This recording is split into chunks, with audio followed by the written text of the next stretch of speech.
Buongiorno Bianconeri, welcome back to the channel. I'm Alberto. It's January 25th, and I've got all this morning's news around Juventus. All right, we're going to take a look at the latest in Mercado rumblings with one final sale where the obligation has been triggered. That's right, Juventus has made a sale. And then, of course, as you see on the graphic, we have a green light from Mckennie for Leeds. We're going to tackle the details on that one and where it stands. Then we're going to take a look at the salary maneuver case that Juve currently faces and what that penalty could potentially be. And then we're going to take a look at fans readying their protests and what the Viking Ultras stated this morning. All right, let's get into it.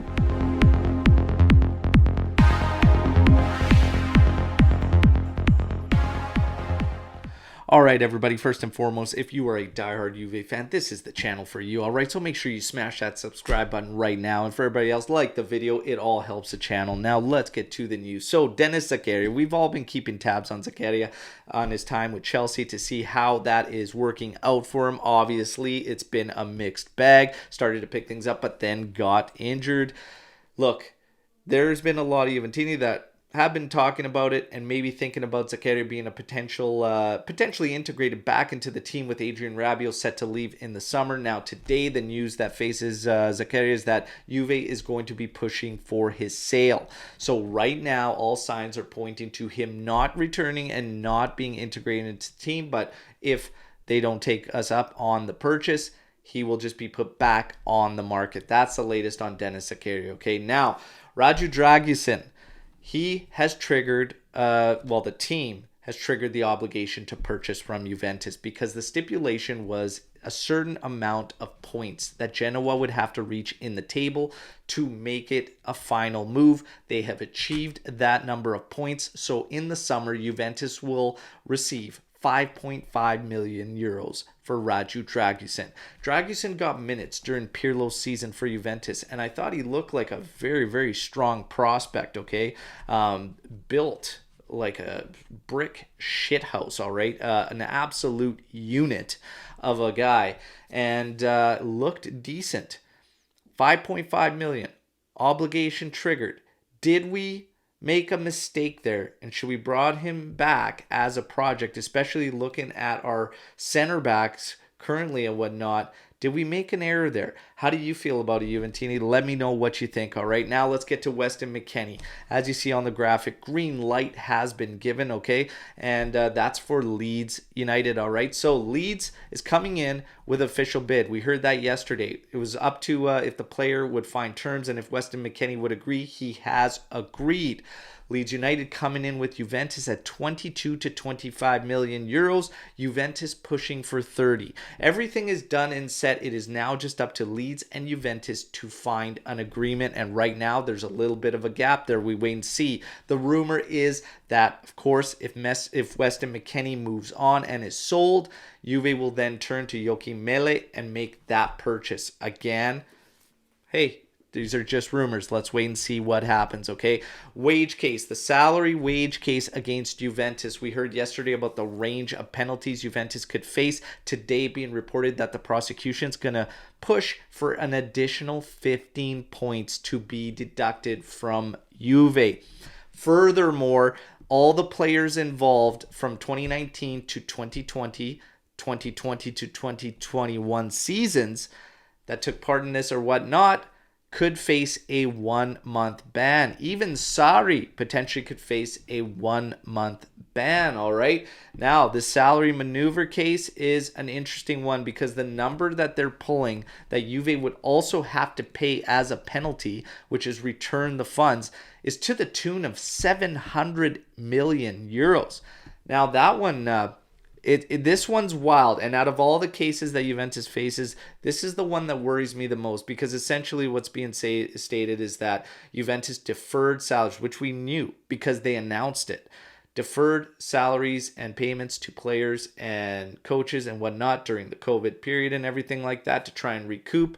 We chewed through 2 bonds, okay? And now what they're essentially saying is that they deferred those, took them off, chalked it up as losses, however, paid the players after under the table without booking it in the accounting. This is the case that scares me the most.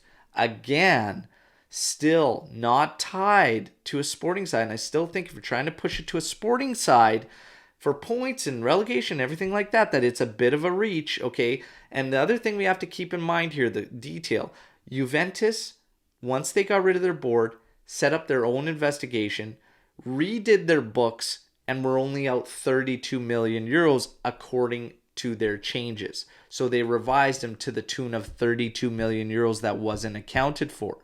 This number is insane and much, much larger, all right? So something's got to give and somebody's wrong. This is the one that concerns me the most. But again, we have a lot of questions and we're not going to get the answers for quite some time. So we just have to remain patient and wait, all right? The other thing is that we haven't received the reason for the initial 15 points deducted. That's supposed to come before January 30th. We're at the 25th now, and we still haven't had the official answer and reasoning behind that first 15-point deduction. Fans are becoming restless, and rightfully so. We've heard about the DAZN, the Sky Sports subscriptions that are being canceled everywhere and whatnot. Now we have fans readying their protest, all right? And they are going to basically take it to FIGC headquarters. We're hearing about that right now. And hey, fans are doing their part. They're back in the club and they want answers, and rightfully so. Sports lawyers have done interviews right now with everyone, Rai, with Sky Sport and whatnot, and they're all saying the same thing. Today, a Milanista, he admits he's a Milanista and says, I hate Juventus when it comes to football, but the sheer details of this case and how quickly it's come through like this make no sense to me. We've had a sports lawyer that has been practicing for 40 plus years saying it's bizarre and irregular that it's at this extreme over the details and whatnot. And again, fans want answers, but we have to continue to wait. The Viking Ultras, they make their statement today. What does it mean? Well, I'll leave that for you to interpret and how you see it. But they say, this is their post. From Sunday at the stadium with a Juve flag, the voice will be heard and it will be loud. That's the Viking Ultras. Are the Ultras preparing for a return? Will they be allowed to enter the stadium again? Will they be able to bring banners, drums? Another question that floats around Juventus currently that we wait for answers, but that is their statement and that their post from their social media, right? We wait and see. We have a lot of questions that we need answers to, all right? Will Romeo Agresti be able to give us some of those? Hey, we have to wait and find out. He's on the show Friday morning, 8:30 a.m. Eastern time. We are going to be live. I heard he's doing a warm-up show somewhere today. Hey, that's good. Save the best for last because our show is going to be unfiltered. I have a lot of stuff that I guarantee you has not and is not going to be asked of him. So I look forward to meeting him Friday and having him on the show. Let's get ready for that one. Everybody, you know the drill. Smash the subscribe button. Like the video. Let me know what you think about all the news you heard today in the comment section. Let's mix it up. I'll be back tomorrow with another update. And then we got Agresti on Friday. Forza Juve, fino alla fine. Ciao.